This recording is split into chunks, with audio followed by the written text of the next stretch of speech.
Good morning, students. We are going to continue chapter number 2, microorganism and viruses. Okay. So next topic we have is medicinal uses of microorganism. अब micro organism का medicinal use क्या है, मतलब as a medicine हम कैसे use करते हैं.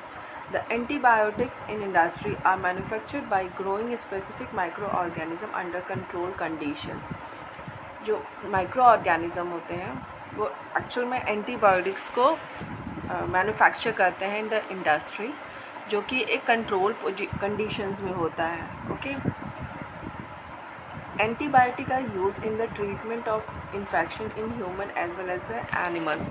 Antibiotics वो होता है जो कि ट्रीट किया जाता है जब कोई भी पर्सन इन्फेक्टेड हो जाता है किसी भी चीज़ों से, ठीक है, बीमार पड़ जाता है, तो उस टाइम पे हमें ये एंटीबायोटिक लेना पड़ता है, चाहे वो मतलब ह्यूमन इफ़ेक्टेड हो या फिर आपके एनिमल्स इफ़ेक्टेड हो. ओके. तो एंटीबायोटिक्स बहुत काम आता है. Now antibiotics should be taken only on the advice of qualified doctor. जो एंटीबायोटिक होते हैं वो हमें अपने से नहीं लेना चाहिए.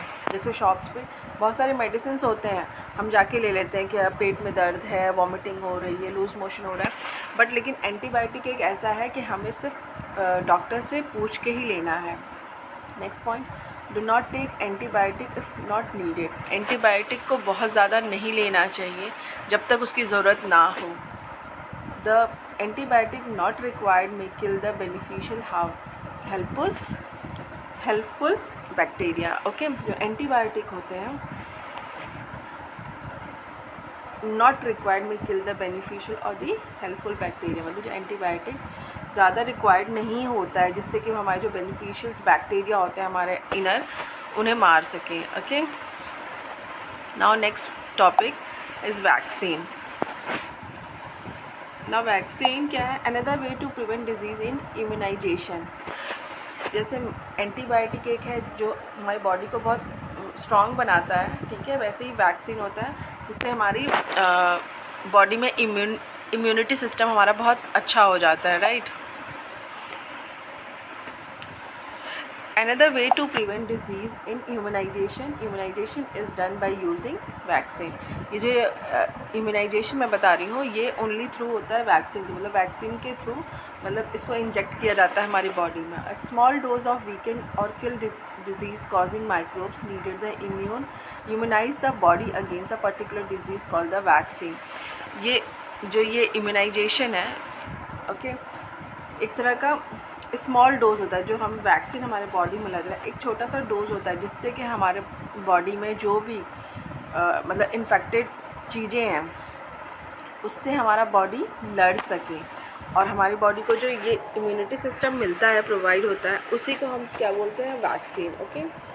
वैक्सीन एक स्मॉल डोज होता है, ठीक है, मतलब वैक्सीन आपको जैसे इंजेक्शन लग रहा है उसके थ्रू आपको एक जो वैक्सीन दिया जा रहा है वो आपके इम्यूनिटी को बहुत बढ़ा रहा है. ये बढ़ाने की वजह ये है कि अगर आपका इम्यूनिटी सिस्टम बहुत अच्छा होगा तो अगर आपकी बॉडी के अंदर जो भी हार्मफुल डिजीज़ हैं आपको इन्फेक्ट कर रहे हैं, ठीक है, आपको उससे इफ़ेक्ट हो रहा है, तो वो उसको किल कर सकेंगे. Okay. Vaccine should be kept store at low temperature. जो वैक्सीन होता है उसको हमें बहुत लो टेम्परेचर पे रखना चाहिए. जैसे बहुत गर्म जगह पे रखोगे तो वो ख़राब हो जाएंगे. राइट.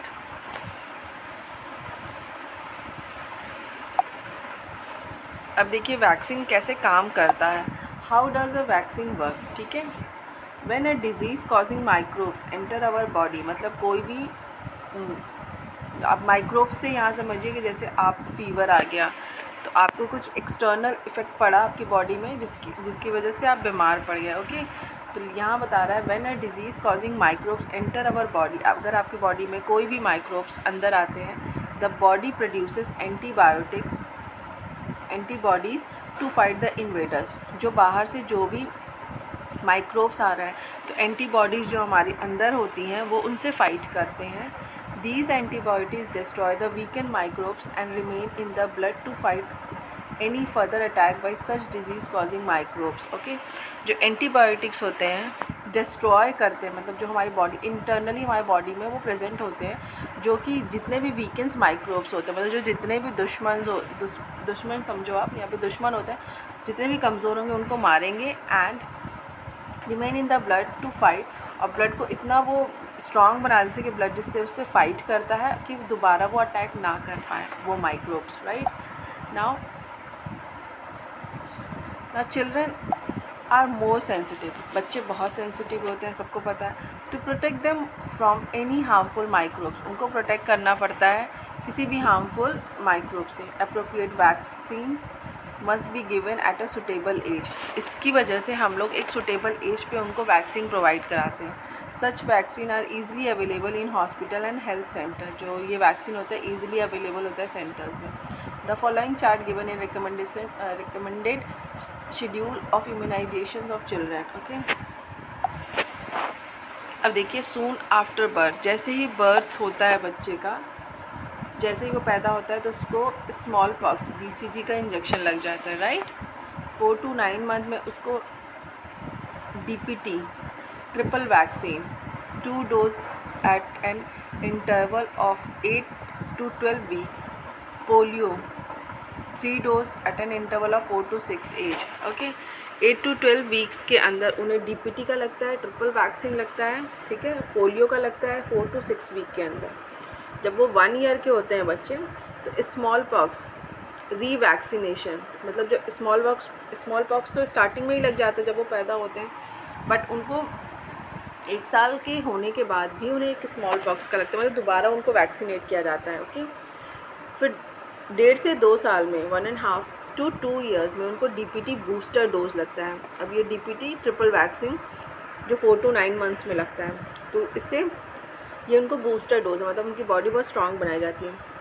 पोलियो बूस्टर डोज लगता है, ठीक है, 1.5 से 2 साल में। 3 to 4 ईयर्स में लगता है स्मॉल पॉक्स रीवैक्सीनेशन, उनको 3 से 4 साल में अगेन रीवैक्सीनेट किया जाता है स्मॉल पॉक्स से। 5 to 6 ईयर में DPT बूस्टर डोज, फिर से 5 से 6 साल में उन्हें DPT बूस्टर डोज जाता है। Typhoid vaccine 2 dose at an interval of 1 to 2 month, जो टाइफाइड वैक्सीन होता है 5 से 6 साल के अंदर में उन्हें 2 बार लगता है, ठीक है, 1 से 2 महीने के अंदर में, right student. Now moving to the next topic, disease causing micro organism and viruses. All animals and human beings at one time or the other suffer from the disease, जो एनिमल्स होते हैं और ह्यूमंस होते हैं एक time पे और other time पर सफ़र करते हैं किसी भी डिजीज़ से। These disease are called the micro organism, और वो जो डिजीज़ होते हैं कॉज्ड होते हैं माइक्रो ऑर्गेनिज्म से, right. These micro organism enter our body whereas they multiple damage the body cells and cause the disease. ये जो माइक्रो ऑर्गेनिज्म होते हैं वो अपनी बॉडी में एंटर करते हैं and where they are multiple damage, वो मल्टीपल डैमेज करते हैं हमारी बॉडी सेल्स में, जिसकी वजह से हम बीमार पड़ते हैं, मतलब कॉजिंग द डिजीज़ होता है हमें। List of disease causing micro organism and disease cause by them in a given below. Bacteria से क्या होता है, pneumonia, tetanus, tuberculosis, leprosy, cholera, food poisoning, typhoid, diphtheria, ठीक है। Fungi, skin disease, food poisoning, protozoa, malaria, कालजारा, amoeba, dysentery and giardiasis, ठीक है। तो ये सब जो पॉइंट्स हैं ना, ये सब आपको पढ़ने हैं, ओके स्टूडेंट। आपको याद रखने के कौन कौन से माइक्रो ऑर्गेनिज्म से डिजीज़ कॉज होते हैं, okay. Now disease cause micro organism, ये कैसे होते हैं। Disease causing micro organism can enter our body through, अब आप देखिए किसके थ्रू ये हमारी बॉडी में एंटर करते हैं, फूड, वाटर एंड एयर, ठीक है। कट इन द स्किन और थ्रू डायरेक्ट स्किन कांटेक्ट, जैसे हमारा स्किन कहीं कट जाता है, ठीक है, उसकी वजह से ये माइक्रो ऑर्गेनिज्म भी हमारे अंदर एंटर कर सकते हैं। Carriers such as mosquitoes and flies, mosquitoes और फ्लाइज की वजह से भी हमें माइक्रो ऑर्गेनिज्म जो हमारे अंदर एंटर कर सकते हैं। The knowledge of causative organism, their life cycle and modes transmission is helpful in the effective prevention of the body.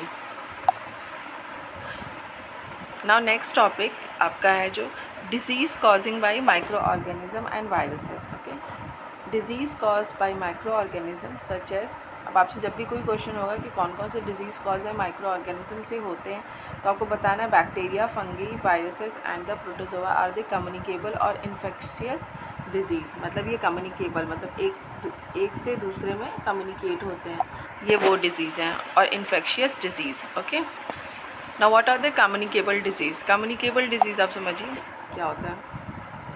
Disease which can be transmitted from one person to another by direct or indirect contact are called the communicable or the infectious disease। communicable disease वो disease होते हैं जो कि एक person से दूसरे person में direct और इनडायरेक्ट कॉन्टैक्ट में आने से होते हैं, ठीक है। Tuberculosis, cholera, typhoid, malaria, dysentery are the some of the common communicable disease. ये सारे कम्युनिकेबल डिजीज़ होते हैं, okay. Communicable disease are transmitted through the contaminated food, ठीक है, जो ख़राब फूड हो जाते हैं, वाटर के थ्रू होता है, एयर, इंसेक्ट, इन्फेक्टेड क्लोथ्स और यूटेंसिल एक्सेट्रा। अगर बर्तन गंदे होंगे तो भी इन्फेक्शन हमें हो जाएगा, ठीक है। अगर क्लोथ्स आपको बहुत इन्फेक्टेड हैं, गंदे हैं, तो उसकी वजह से भी कम्युनिकेबल डिजीज़ हो सकता है, right. Now modes of communication. अब मोड्स ऑफ कम्युनिकेबल डिजीज़ क्या होते हैं? Communicable disease get transmitted from the source of infection to a person or animal either directly or indirectly. Communicable disease basically जो transmit होता है वो एक source of, जैसे मतलब एक बंदा को एक बीमार है तो उसकी वजह से दूसरा बंदा, तीसरा बंदा सब बीमार पड़ जाएंगे, that is called the communicable disease, okay. वो कौन कौन से मोड हो सकते हैं? These modes of transmission are describe below. वो डायरेक्ट ट्रांसमिशन हो सकते हैं, इनडायरेक्ट हो सकते हैं, राइट। अब हम पहले डायरेक्ट देखते हैं। By direct contact the infection में be cause by direct skin to skin, mucosa to mucosa or the mucosa to skin contact. ये जो डायरेक्ट होता है, डायरेक्ट कॉन्टैक्ट मतलब यहाँ पे जो इन्फेक्शन होता है वो कॉज्ड होता है डायरेक्ट, मतलब स्किन से स्किन, मुंह से मुंह की तरफ, या फिर मुकोसा टू स्किन कॉन्टैक्ट, ठीक है। जैसे कि कौन कौन सी बीमारी होती है? Leprosy, eczema, conjunctivitis, eye infection. ये जो हमें आई इन्फेक्शन होता है, आपको सब पता है कि अगर किसी को आई इन्फेक्शन है तो सामने वाले को भी हो जाता है। Are transmitted through a direct contact. वो किसी के भी डायरेक्ट कॉन्टैक्ट आने में ये हमें ये बीमारी होती है। Now by the droplet infection. Droplet infection क्या है? An infected person during a coughing, sneezing, splitting and speaking में release droplet of a moisture carrying the disease causing micro organism. ये जो ड्रॉपलेट्स होता है, जैसे किसी के छींकने से, खांसने से, ठीक है, जो पूरे इन्वायरमेंट में जैसे ये सारी चीज़ फैल जाती हैं उसके ड्रॉपलेट्स, उसकी वजह से भी ये डिज़ीज़ हमारे अंदर आ जाता है, ठीक है। ये डायरेक्ट है। अब इनडायरेक्ट ट्रांसमिशन क्या होता है? अब इनडायरेक्ट आप देखो कैसे हो सकता है। The disease causing micro organism may also enter the body of a person indirectly. और इनडायरेक्ट वे में भी हमारे बॉडी के अंदर ट्रांसफ़र हो सकता है अगर किसी एक बंदे को है तो। Various modes of indirect transmission are through infected food and water. अगर किसी बंदे ने ख़राब फूड खाया तो उसकी तबीयत ख़राब हुई, और वही फूड दूसरे बंदे ने खाया तो उसकी भी तबीयत ख़राब हो गई, तो मतलब ये इनडायरेक्ट का वो है। Through any carrier such as mosquito, house fly, rat, flea etcetera. घर में किसी को भी ये प्रॉब्लम है, ठीक है, mosquitoes, house fly, rat, flea etcetera, अगर ये सारी कोई प्रॉब्लम है तो घर में किसी एक को है तो ये दूसरे को भी हो जाएगा, मतलब ये इनडायरेक्ट कम्युनिकेबल हो रहा है। Through clothes, towel, handkerchief, personal utensils, okay. The patient, अगर कोई पेशेंट है उसका आपने कपड़े यूज़ किए, टॉवल, हैंकरचिप मतलब उसका हैंकी, पर्सनल बर्तन, उसका यूटेंसिल्स यूज़ किया, तो आप भी तब भी आप इन्फेक्टेड हो जाओगे। थ्रू डर्टी हैंड्स और डर्टी यूटेंसिल, अनवॉश फ्रूट्स, वेजिटेबल, अगर आपने अपने हाथों को अच्छे से वॉश नहीं किया है, आप गंदे बर्तन यूज़ कर रहे हो, फ्रूट साफ से नहीं खा रहे हो, वेजिटेबल्स साफ से नहीं खा रहे हो, तो भी आप इन्फेक्टेड हो सकते हो, ओके। मतलब ये आपका इनडायरेक्ट ट्रांसमिशन है। सो आई होप स्टूडेंट आपको इतना तक समझ में आ गया होगा topic, okay. So any problem you can ask me. Thank you so much.